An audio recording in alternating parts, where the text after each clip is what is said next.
తెలంగాణ బంధుమిత్రులందరికీ నమస్కరిస్తూ, నా పేరు డాక్టర్ భిక్షపతి. నేను మెడిసిన్ లో అసోసియేట్ ప్రొఫెసర్ జనగామ మెడికల్ కాలేజీలో పనిచేస్తున్నా. మిత్రులారా, నా చేతిలో ఉన్నటువంటి సర్పం ఏదైతుందో ఇది రక్తపేంజర్ అంటారు.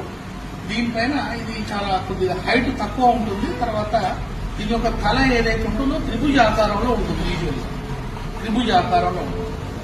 అయితే ఈ పాము గురించి ఎందుకు చేస్తున్నామంటే, ఎండాకాలం నుండి వర్షాకాలం వచ్చినప్పుడు బొరియలలో ఉన్నటువంటి పాములు బయటికి వచ్చినప్పుడు రైతులు వ్యవసాయ పనులకు పోయినప్పుడు, కూలీలు వ్యవసాయ పనులకు పోయినప్పుడు ఈ యొక్క పాము కాటు భారీ అవుతున్నటువంటి ఇది ఒక సమయం ప్రస్తుతం.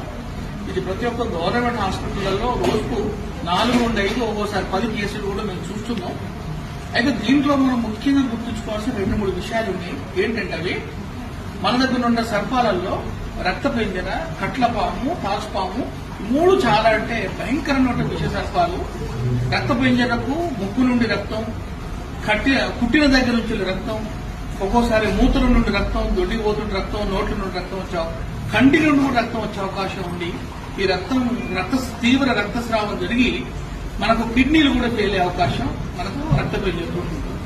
కట్లపాము, నాగుపాముతో పోలిస్తే కట్లపాము చాలా ప్రమాదం. అది కుట్టినట్టు తెలియని కూడా తెలియదు. అందరూ ఏమంటే పారిందని వస్తుంది, ముట్టిందని వస్తుంది. కానీ దాని యొక్క బయట మార్క్స్ ఏవైతుంటాయో చాలా చిన్నగా కనిపించవు. కానీ అది 3 రోజుల వరకు, 4 రోజుల వరకు దాని విషయం ఒక్కోసారి బయటికి రాదు. తర్వాత కట్లపాము మనం బహుశా అందరికీ మనకు తెలిసినటువంటిది.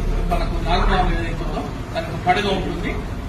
సో ఇక్కడ మనం ప్రివెంటివ్ మెజర్స్ లలో ఏంటంటే అతి త్వరలో గవర్నమెంట్ హాస్పిటల్స్ తీసుకొస్తే మనకు దానికి తగినటువంటి విరుగుడు మన దగ్గర ఉంది.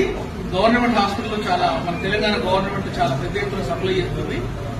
కానీ పుట్టిన దగ్గర దయచేసి పామును చంపి పట్టుకరావన్న ఆలోచన మాత్రం మానుకోండి. ఎందుకంటే పామును చంపడంలో టైం వేస్ట్ చేసుకుంటా మనకు ముఖ్యమైన సమయం మనం కోల్పోతుంది. నెంబర్ 1, కుట్టిన దగ్గర మనం నోరు పెట్టడం కానీ, కత్తి పెట్టడం కానీ, పసుపు పెట్టడం కానీ, యాపాకు పెట్టడం, నిమ్మకాయ పెట్టడం కానీ ఎటువంటి పనులు చేయకూడదు. దయచేసి ఈ యొక్క మనం శాస్త్రీయ పద్ధతిలో దీనికి యాంటీ స్నేక్ క్రీమ్ మనం ఇచ్చుకుంటే ఎట్టి పరిస్థితులలో వాళ్లకు ఎటువంటి ప్రమాదం జరగదు. మళ్లీ నేను చెప్తున్నా, ఒక్కొక్క రాష్ట్రానికి ఒక సంప్రదాయం ఉంటుంది. మన దగ్గర నేను చూస్తున్నా ఇంకా కొన్ని మూర్ఖపు ఆలోచనలు ఉన్నాయి.